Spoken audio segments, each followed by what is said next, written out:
Finally, somebody's designed a camera that actually is the right size and shape. Exactly what we love. Kind of like squat like that, not too tall, fits perfectly on our base plate. This looks like a real tight little compact Arri SR2. We're talking about the Kinemax from Kinefinity. It's the 6K camera that they have. They actually have another one as well. I think they have a 4K version, but Right. It's an indie camera. I guess you could call it that. You know, it's not Sony or Panasonic or Canon.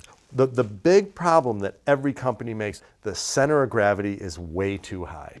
Every single camera, the only other camera that I think is a good design where the center of gravity is lower is the F555. It's reminiscent of that actually in a lot of ways. Yeah, but it's not nearly as long.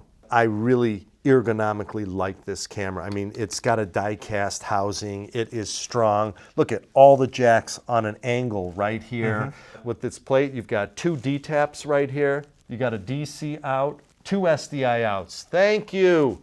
I cannot stand when people give you one output. How can you have one output? One might go to a recorder, one might go to a monitor, one might go to an audio guy. People want outs, at least 2. What if the one fails? I never quite understood that. So now let's let Chase tell you a little bit about the camera. The KineMax 6K records its raw 6K video internally onto KineMag SSDs in its compressed lossless codec KineRAW, which has an average compression level of between 2:1 and 3:1. 4K and lower utilizes uncompressed Cinema DNG. The camera's Super 35 CMOS sensor can engage crop modes for Micro Four Thirds and Super 16. It can pull 14 stops of DER at 6K resolution with its 12-bit output, and 16 stops at 3K and 2K with certain settings engaged. The camera can shoot up to 25 frames per second in full 6K, and it offers a high-speed Super 35 mode that can shoot 100 frames per second in 4K, 3K, and 2K wide resolutions, and 80 frames per second at full 4K, 3K, and 2K. If you're willing to crop, you can shoot 144 frames per second when set at 2K wide, and 120 frames per second at full 2K with the high-speed Micro Four Thirds crop. The camera has 1 HDMI monitor out and 2 HD SDI monitor outs, and a built-in histogram and waveform. And it features a sport mode that greatly reduces the rolling shutter effect in 4K and lower.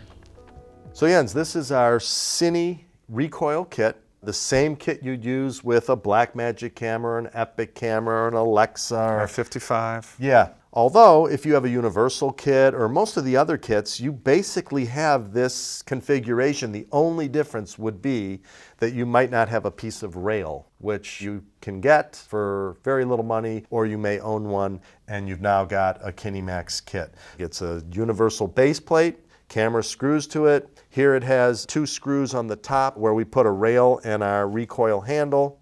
That supports the gradical. With the Axis Mini. In the front, we have a basic hand grip. You could put a zoom lens on here and use our control grip. On this side, we have our Z drive and Tornado. And that's it. I mean, how many parts do you have here? You got your base plate is 1, 2, 3, 4, 5, 6 parts. And you don't even need the Z drive if you don't want to. You could just grab the lens. So, And check this out. On our shoulder, you can even go hands-free. throw it up. Let's see. I was going to have Chase do that, but... Okay, let's see. I want to keep that in the video too. I'll try it. All right. See, you're going to have Chase do it. Let me take a crack at it. Okay. Yeah, it's the right weight, position, everything. I mean, that's how a camera's supposed to be. So you balanced. So you can Look. operate it and not support it. Right. I'm really just barely touching anything. Boy, this thing feels so good. It is light. I give this guy a super well done on this indie camera because I have to say, on the shoulder, I have not felt a camera that felt that good.